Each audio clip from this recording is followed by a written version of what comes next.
भारत का प्राचीन इतिहास ग्रंथ महाभारत कई रहस्यों से भरा हुआ है।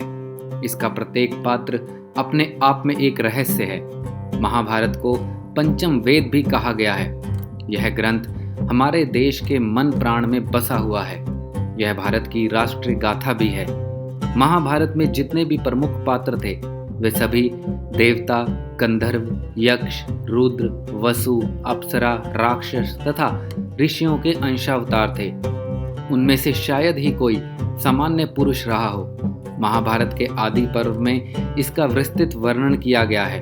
तो आइए जानते हैं कि कौन किसका अवतार था। भगवान श्री कृष्ण, कला और अष्ट सिद्धियों के पूर्ण श्री कृष्ण को भगवान विष्णु का अवतार माना जाता है।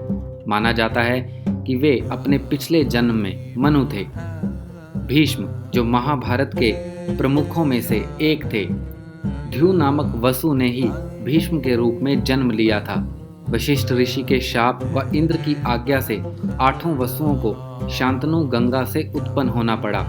7 को तो गंगा ने नदी में बहा दिया, जबकि 8वें वसु जिंदा रह गए। वही भीष्म थे जिनका प्रारंभिक नाम देवव्रत था।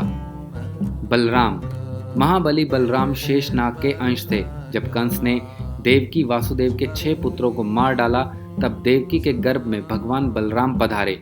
योग माया ने उन्हें आकर्षित करके नंद बाबा के यहाँ निवास कर रही श्री रोहिणी जी के गर्भ में पहुंचा दिया। इसीलिए उनका एक नाम संकर्षण पड़ा, द्रोणाचार्य। भीष्म के बाद द्रोणाचार्य को सबसे अहम माना जाता है। देवगुरु बृहस्पति ने ही द्रोणाचार्य के रूप में जन्म लिया था। अश्वत्थामा, अश्वत्थामा सबसे अहम है। गुरु द्रोणाचार्य के पुत्र थे अश्वत्थामा। पिता पुत्र की जोड़ी ने मिलकर महाभारत में कोहराम मचा दिया था। अश्वत्थामा को महादेव, यम, काल और क्रोध के सम्मिलित अंश से उत्पन्न किया गया था। कर्ण, देवताओं में सबसे प्रमुख सूर्य देव के पुत्र थे कर्ण। कर्ण सूर्य के अंशावतार थे। कर्ण के बारे में सभी जानते हैं कि वे सूर्य और कुंती के पुत्र थे। उनके पालक माता पिता का नाम अधिरथ तथा राधा था। उनके गुरु परशुराम और मित्र दुर्योधन थे। दुर्योधन कलयुग का तथा उसके 100 भाई पुलत्स्य वंश के राक्षस के अंश थे। दुर्योधन हस्तिनापुर के महाराज धृतराष्ट्र और गंधारी के 100 पुत्रों में सबसे बड़ा पुत्र था। अर्जुन, इनके धर्मपिता पांडु थे, लेकिन असल में वे इंद्र और कुंती के पुत्र थे। देवराज इंद्र ने अर्जुन को बचाने के लिए कर्ण से कवच और कुंडल उनसे छल द्वारा छीन लिए थे।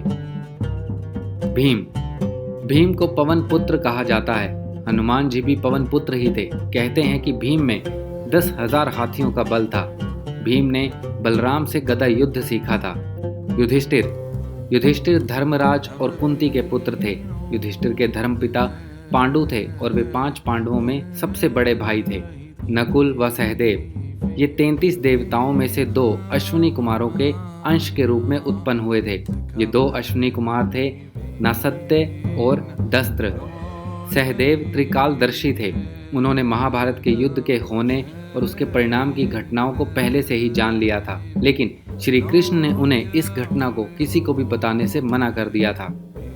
कृपाचार्य, रुद्र के एक गण ने कृपाचार्य के रूप में अवतार लिया। शकुनी, द्वापर युग के अंश से शकुनी का जन्म हुआ था। धृतराष्ट्र और पांडु, अरिष्ठा के पुत्र हंस नामक गंधर्व धृतराष्ट्र तथा उसका छोटा भाई पांडु के रूप में जन्मे। विदुर, सूर्य के अंश धर्म ही विदुर के नाम से प्रसिद्ध हुए।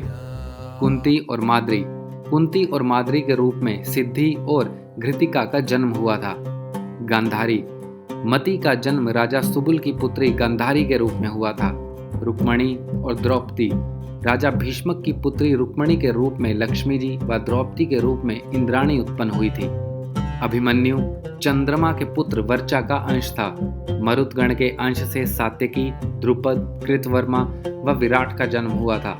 अग्नि के अंश से धृष्टद्युम्न व राक्षस के अंश से शिखंडी का जन्म हुआ था। विश्व देवगण द्रौपदी के 5 पुत्रों प्रतिविंध्य, सुतसोम, श्रुतकीर्ति, शतानीक और श्रुतसेव के रूप में पैदा हुए थे। तो दोस्तों, ये थी हमारी आज की जानकारी। उम्मीद करते हैं आपको बहुत पसंद आई होगी। अगर ये वीडियो आपको पसंद आई है तो इसे लाइक कीजिए, शेयर कीजिए, हमारे चैनल को सब्सक्राइब कीजिए और अपने सुझाव हमें कमेंट बॉक्स में भेजिए। धन्यवाद।